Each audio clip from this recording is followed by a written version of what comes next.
Georgetown.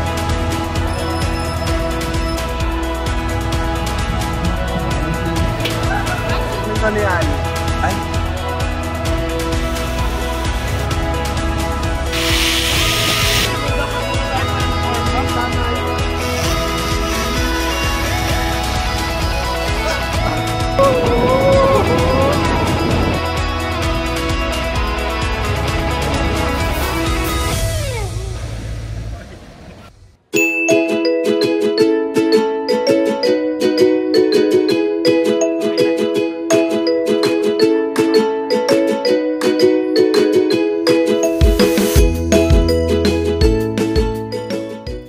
Guys, papunta na kami ngayon sa Penang from Kuala Lumpur Central.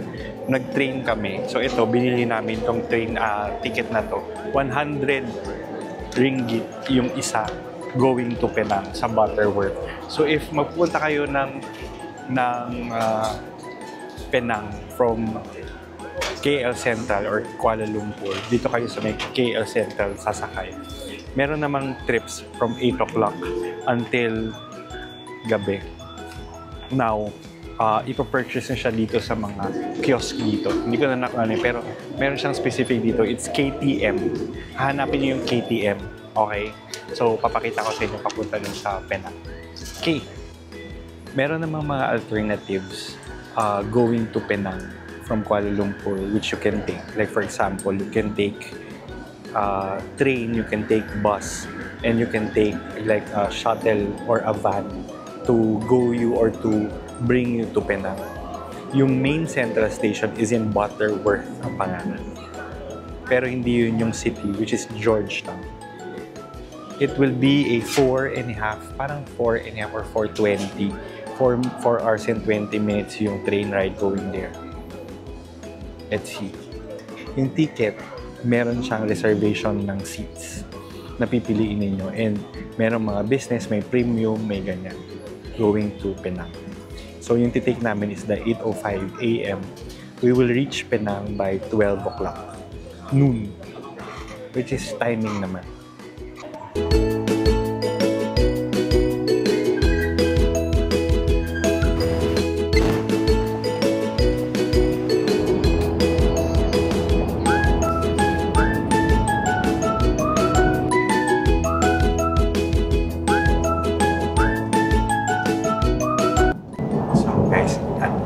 Nandito na kami sa may last stop.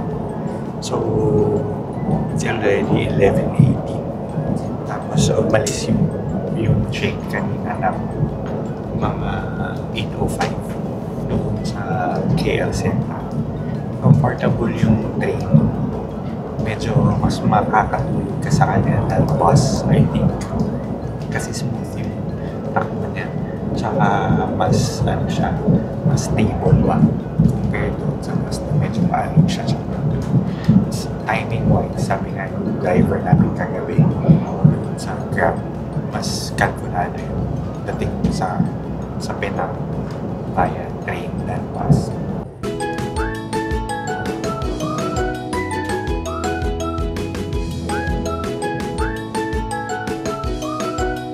So guys, nakarating na kami dito sa may Butterworth. Ngayon, mag-ferry naman kami papunta ng Georgetown, which is yun yung capital ng Penang. So, pupunta kami dito. Sabi, $2 lang yung ferry ride, tsaka mas mabilis daw. Malawak yung dito. Ferry ride.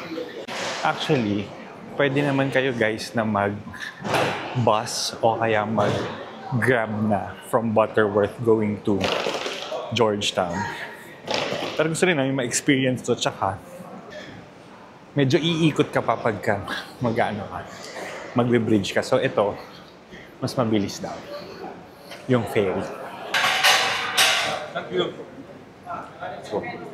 So, tingnan mo, napakalinis ng kanilang mga ferry ganito. Welcome to Batangas Station. Tapos $2 nga. $2 ang isang ticket. And pwede ka na mag-purchase dito. Actually, QR na lang siya. Pwede yung mga GCash. Tsaka credit cards. Bawal ang cash.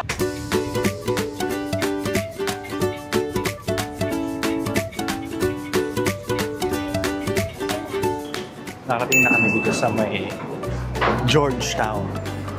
Medyo mabilis lang naman siya. Tsaka sobrang stable nung ferry ride. Hindi siya bump. Kasi ang ganda. Ang ganda ng view.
Guys, we're staying here at Rasa Saya in Shangri-La in Batu Ferringhi in Penang.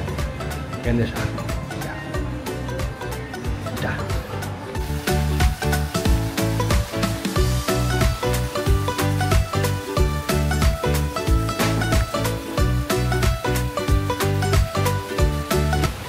Maliligo kami guys sa swimming pool dito sa may Shangri-La.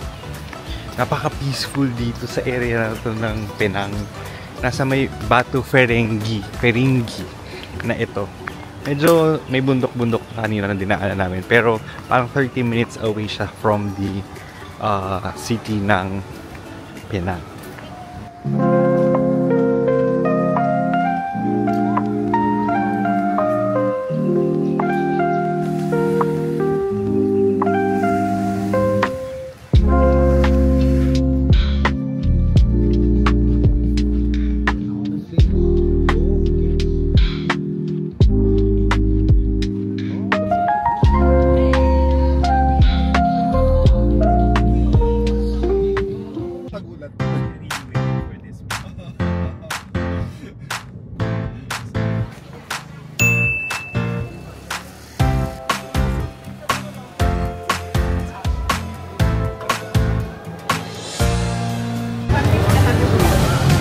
Sayang hindi namin naabutan. Isa yan sa mga highly recommended nila dito. Long.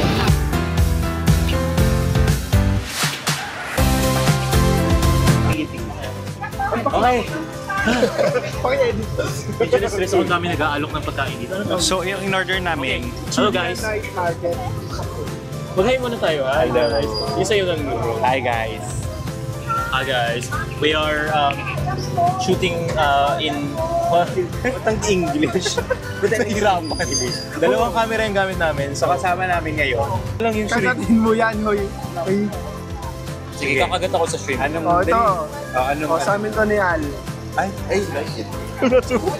Natubo ko lang po. sabi kakain. Tayo ay nasa street food market. Ay, meron pa siyang ano. Yung tinatanggal to, di ba?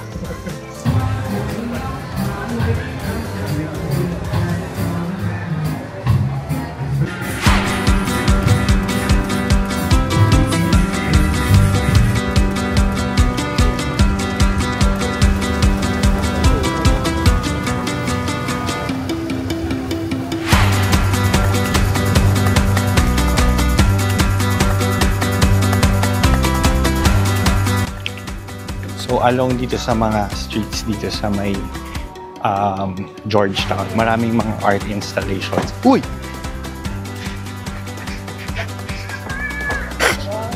May mga installations na nakasulat, may mga nakalagay dito na pwede ninyong puntahan at saka i-visit.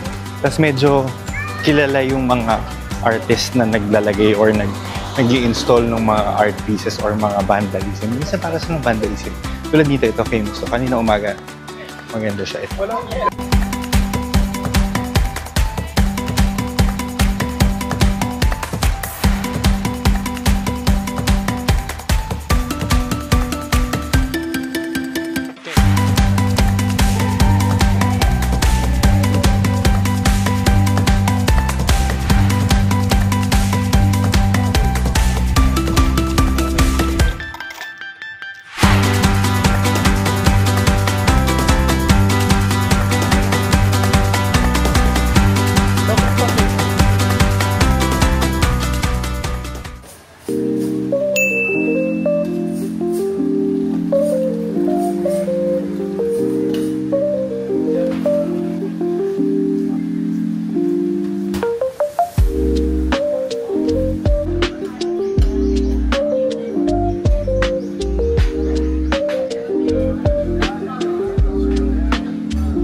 Hi guys!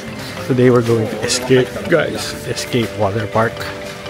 And then, pakita ko sa inyo. So, this one, you can buy your tickets online already. Welcome to Escape the Name. Welcome to Escape Ay, the wow. Name. Wow! Tinatanggap guys yung face card.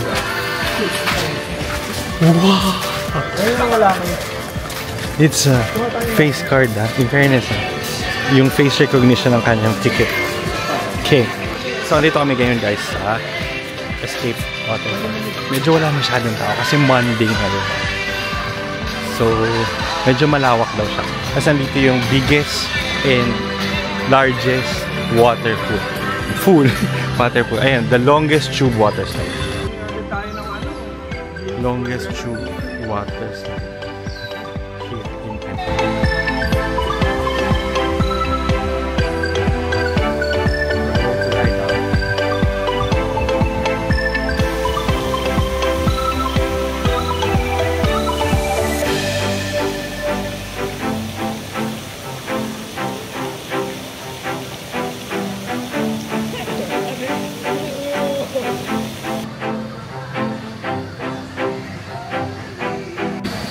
So yung mga friends ko guys, tinry nila yung dive, ay yung parang drop. Ito siya, papakita ko sa inyo. Papakita ko sa inyo yung mga clips nila.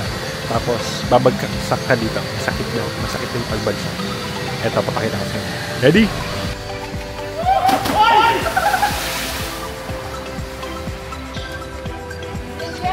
So dalawang area siya. Yung dalawang area is divided ng isang bridge na to. So, dun sa kabila, which is yung kami galing, is the water.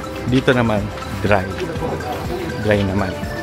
So, dito yung mga escape na mga adventure, like zip lines, obstacle races, na pwedeng gamitin. Ang problema lang, bawal ang chinelas. Yan. Make sure na meron kayong mga wet, tsaka dry, tsaka make sure may closed shoes kayo.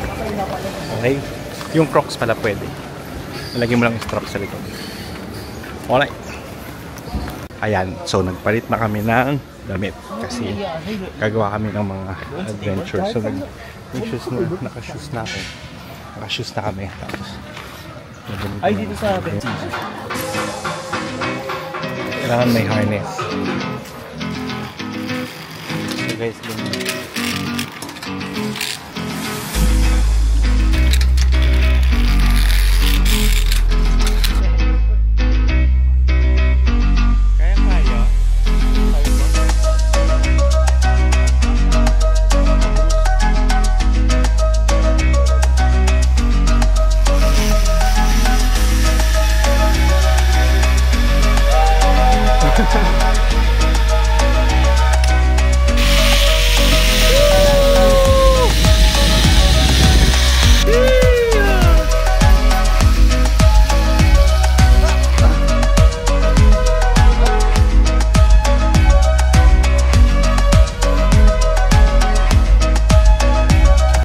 So yun yung monkey business, guys. Yung monkey business, obstacle siya. Tapos marami siyang obstacles. Actually yung aming tinry namin level 2 pero parang kalahati pa lang kami. Kasi pumunta kami sa iba naman. Meron ka pa ring harness na physical yung activity, masyado siyang physical. So, kailangan mo talaga ng upper body strength.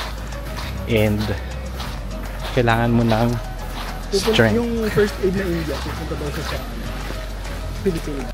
So, yung ticket dito, pagka nagpasok ka dun sa may escape, kasama na itong mga obstacles. Ang dami niya actually mga pwede mong gawin dito. Ang ano lang, kailangan medyo, hindi man fit, pero kailangan mo lang ng strength talaga at saka baka sumakit yung katawan.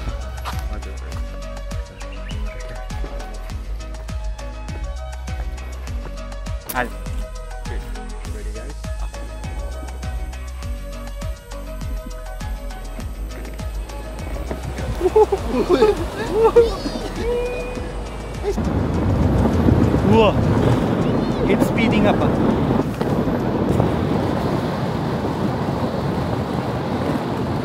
So last namin sinakyan is yung world's longest zip coaster. Sobrang saya. Pero mabilis siya.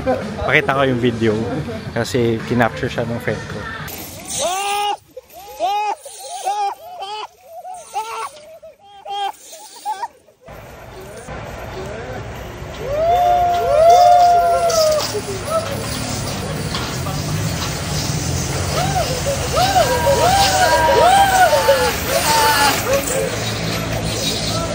Super saya siya, pero sobrang bilis. Tapos, sa worth it siya. Maganda itry nyo pang huli. Ganyan. Tapos, mas mapasigaw ka lang. Mag-swimming muna ulit kami.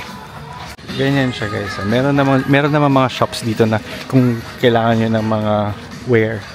Ano yan? Ng water, dress. Ganyan. Tapos, may lockers dito. Yan.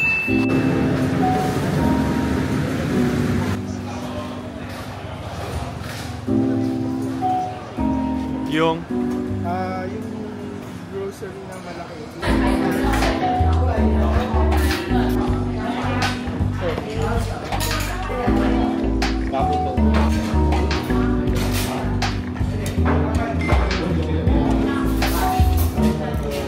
So in order namin ang mapo tofu. This is double roasted pork. Then we have the kangkong, spicy kangkong sambal. Then stir fried chicken with dried chicken.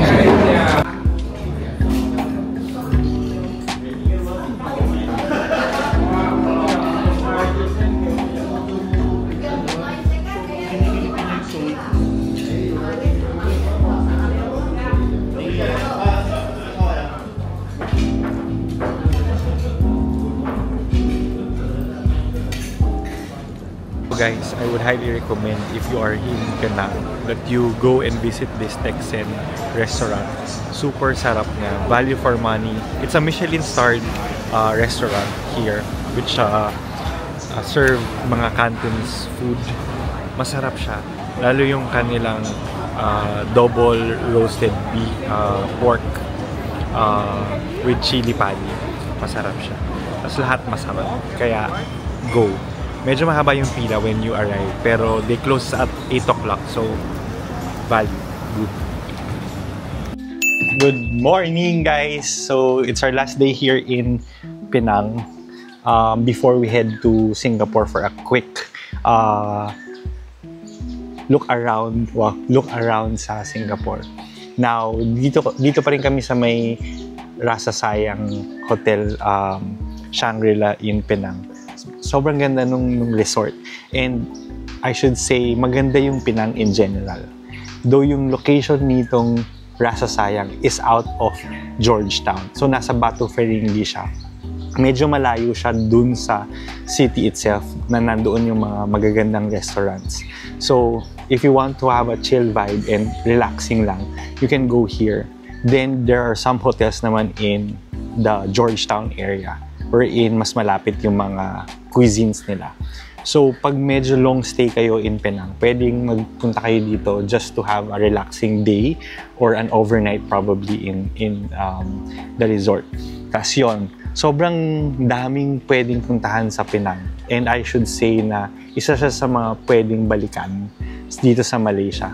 Kasi apart from Kuala Lumpur, of course, because ang dami niyang culinary delicacies na pwede mong itry. Tsaka sobrang chill ng vibe niya. Hindi siya, parang old city siya. Pero magkukuha mo pa rin yung Malaysia vibes. Alright? So mag-ano lang kami, quick pool, and then I'll show you around dito. Pumunta pala kami dun sa kabila, which is the Golden Sands ng Shangri-La. Okay din siya, pero mas more of pambata yung mga facilities ng Golden Sands than the Rasa Sayang. Alright? Sobrang ganda ng weather today. And yeah, I will be checking out later to go to Singapore. Alright?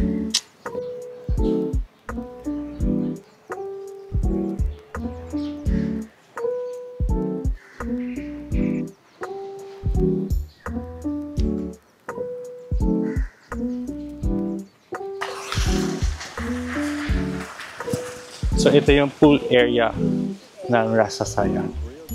Magsuswimming muna kami. Ang ganda oh. Ganda ng ang ganda ng weather today. Kasama ko si Aldrin. Aldrin, hi. Good morning. Magsuswimming kami dito sa resort. Natirik yung araw. Para sulitin lang yung aming binaya dito sa hotel. Then ito yung kanilang sunset bar. Then ito yung kanilang dito beach. Pero mukha siyang maliit lang yung beach niya. Yan lang area na yan. Okay, and then nandito yung pool. Diyan. Okay.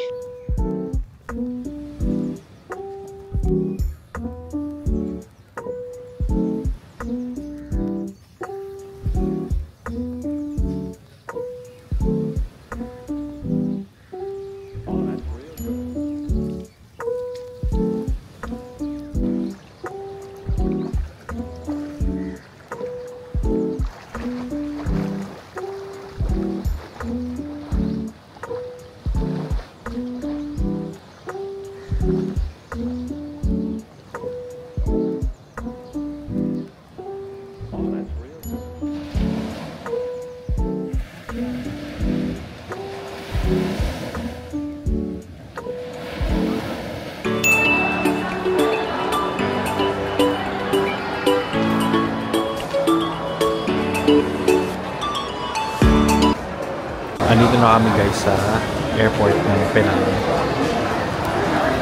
Mas okay siya than the regular natin ng mga airport.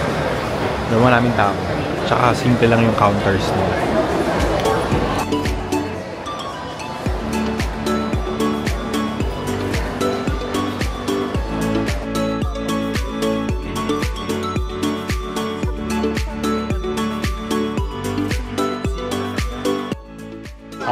We're done going around Penang. We're here at the airport na and waiting for our gates to open. Actually, open na pala siya.